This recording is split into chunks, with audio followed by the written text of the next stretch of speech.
संवाद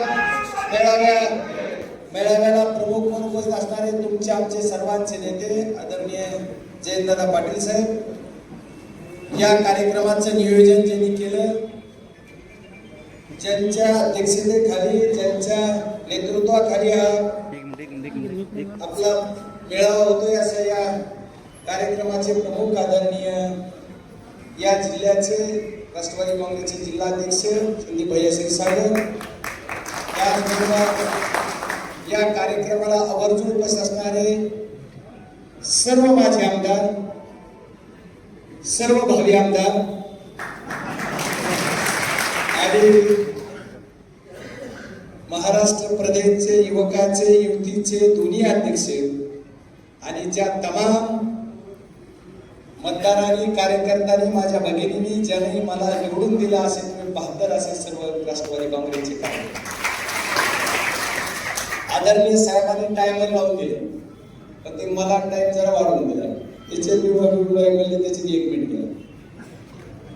आज बीड जिल्ह्यामध्ये आदरणीय साहेब येऊन आढावा घेते.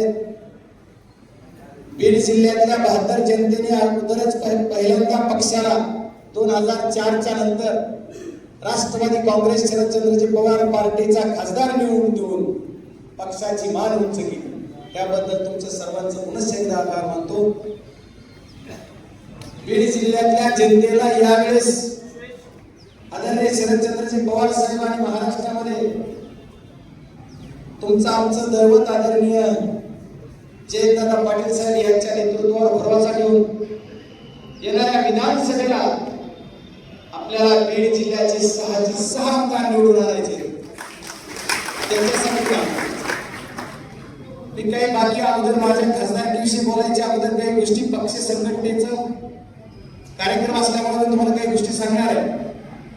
बऱ्याच जणांना आमदार व्हायचे, बऱ्याच कार्यकर्त्यांना स्वतःचा नेता, स्वतःचा कार्यकर्ता, स्वतःचा मित्र आमदार करायचा.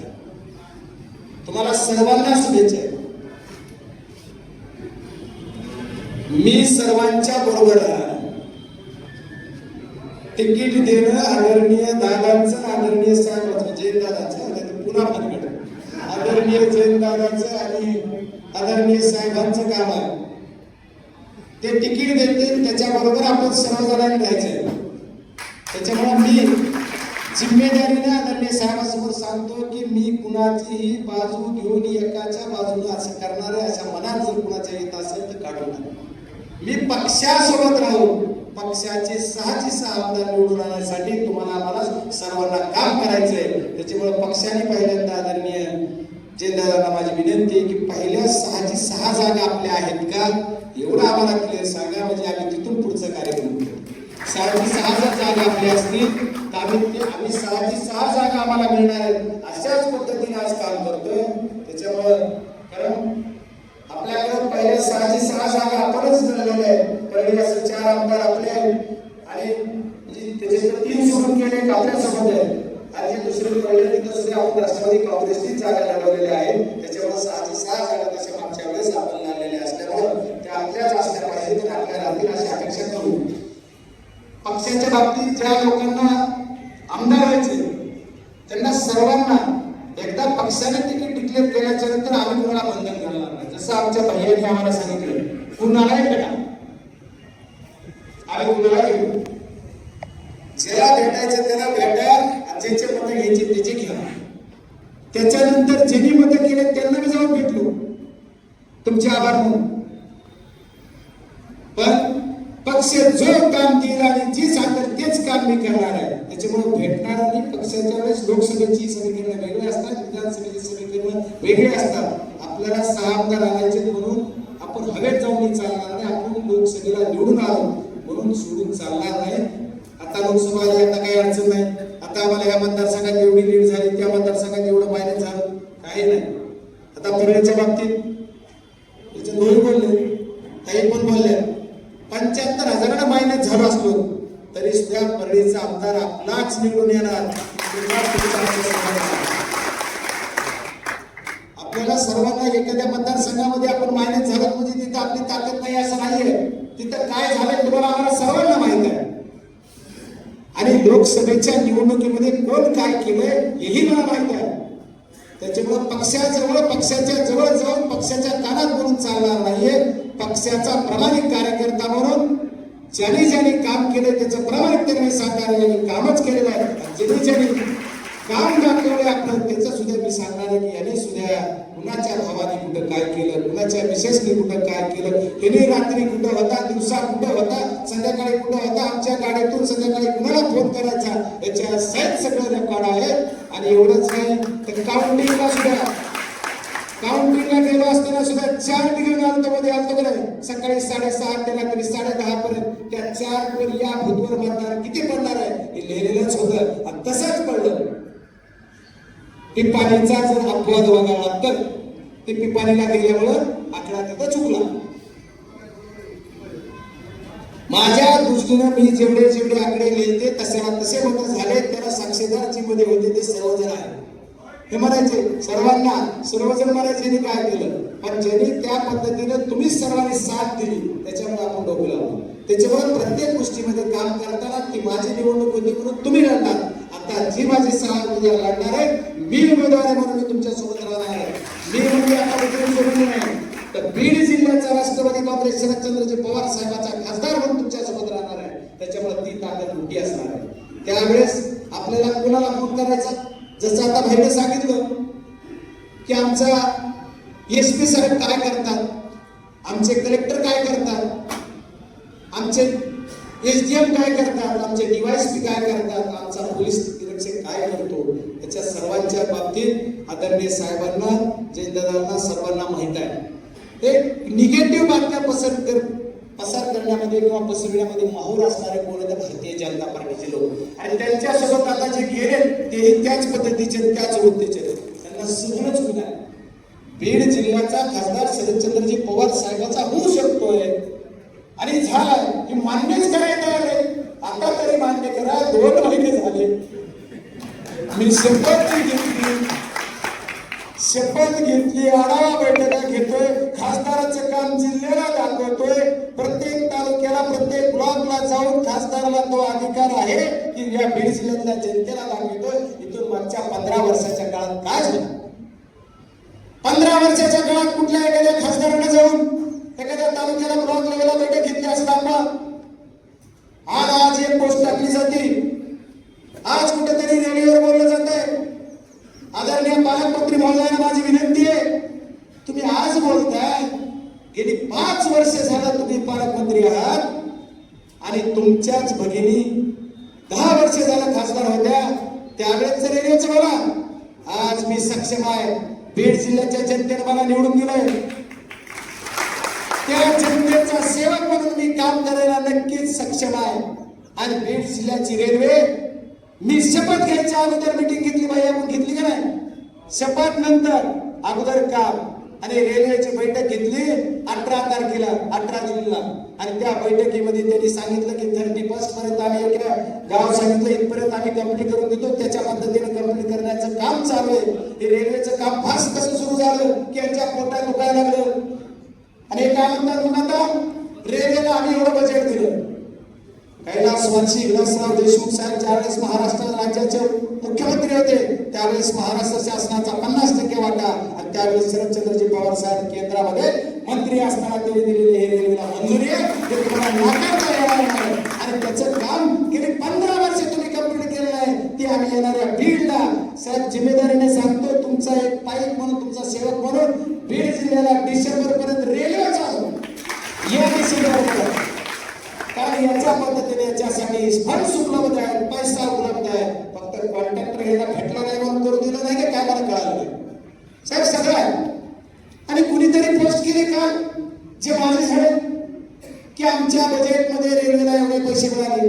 तुमचा खासदार जिवंत आहे ना, मी बजेट अर्थमंत्र्याला पत्र दिले माझ्या रेल्वेला कमी पडलेला पैसा द्या.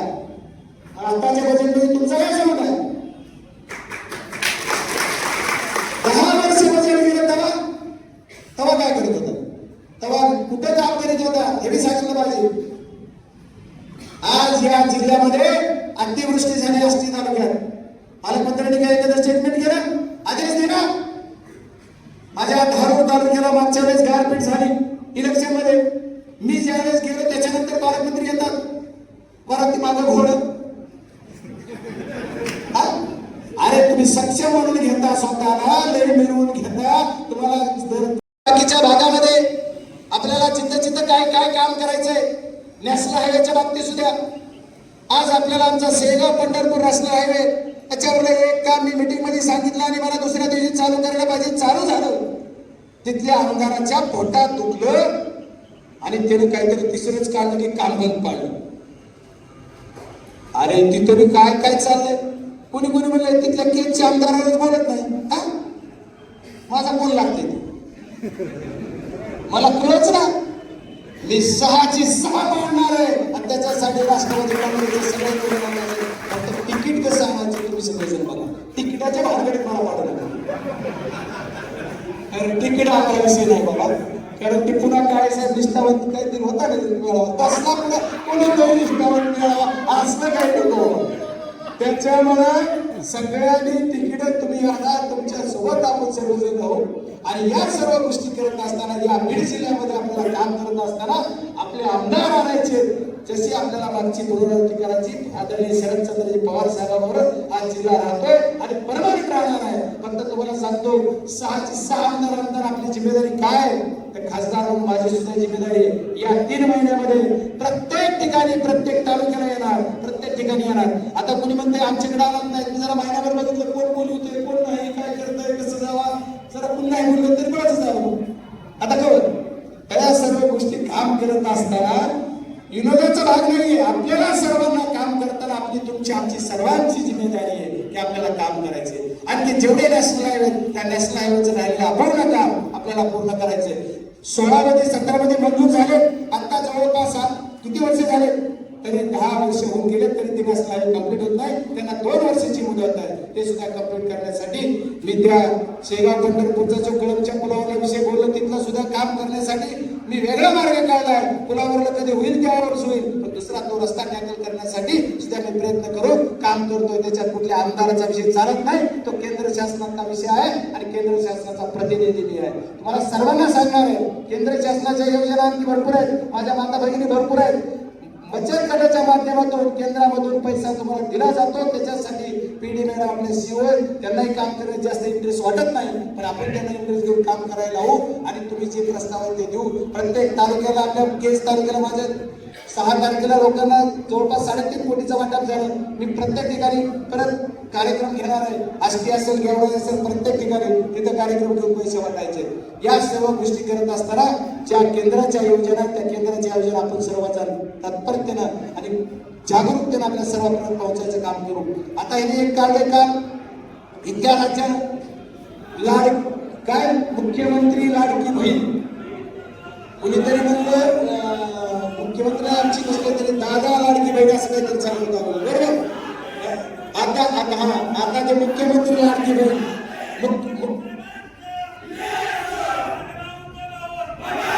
आता थोड्या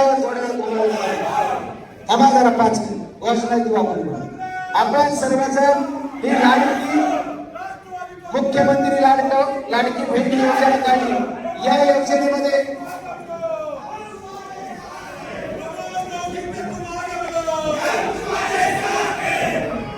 अरे बोलू दे थांबा जरा थोडं आपण ती घोषणा देऊ शकतो. माझे साहेब, आपण सर्वांना मुख्यमंत्री लाडकी बहीण योजना आता या महाराष्ट्र शासनाने काढली. याच्या बाबतीत एवढी का घाई झाली आहे ना? जर खरंच लोकांचं काम करायचंय, आमच्या महिलांविषयी एवढी सहानुभूती, एवढं काम करायचंय, तर मागे 2 वर्ष ज्या दिवशी ह्यांनी जाऊन शपथ घेतली 2 जुलैला, त्या दिवशी त्यांनी करायचं आणि ह्यांनी केली असती तर 2 वर्षापूर्वी करायची. 2 वर्ष झालं केली असती तर त्याचं काहीतरी आमच्या लोकांना एवढी गडबड, एवढी घाई झाली की आता फक्त निवडणूक डोळ्यासमोर ठेवून एक योजना करायचं काम केलंय. पण ही कुणाच्या घरची योजना नाहीये, ही तुमची आमची ही योजना केलेली शासनाची योजना आहे. शासनाची योजना राबवून घेण्यासाठी तुम्ही आम्ही सर्वांनी, आपण सर्व कार्यकर्त्यांनी सुद्धा तिथं जाऊन सर्व महिलांना मदत करा. महिलांनी सुद्धा फॉर्म भरा.